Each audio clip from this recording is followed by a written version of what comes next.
मी शांतीलाल सुरतवाला, पुणे. आज पुराव्यासकट बोलतो आहे तुमच्याबरोबर, म्हणजे फेकाफेकी अजिबात नाही. आता गव्हर्मेंट ऑफ इंडियाने आपल्याला जुन्या गाड्यांना नंबर प्लेट बदलायला सांगितले आणि सरकारने त्याचे दर जाहीर केले. टू व्हीलर स्कूटर गोव्याला 155 रुपयाला नंबर प्लेट मिळणार, महाराष्ट्रात 450 रुपयाला नंबर प्लेट मिळणार.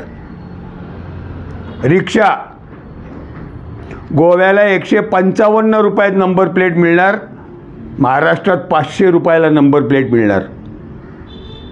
4 चाकी वाहन कार गोव्याला 203 रुपयाला नंबर प्लेट मिळणार, महाराष्ट्रात 745 रुपयाला नंबर प्लेट मिळणार. आणि हे माझं मत नाही बरं का, लोकमत पुणेच्या 4थ्या पानावर आज त्या दरासहित बातमी आलेली आहे.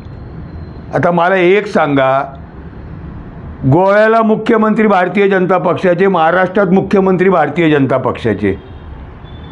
गोव्याच्या सरकारला 155 रुपयात नंबर प्लेट मिळते आणि ठेकेदारकडनं महाराष्ट्र सरकार 745 रुपयाला नंबर प्लेट घेते.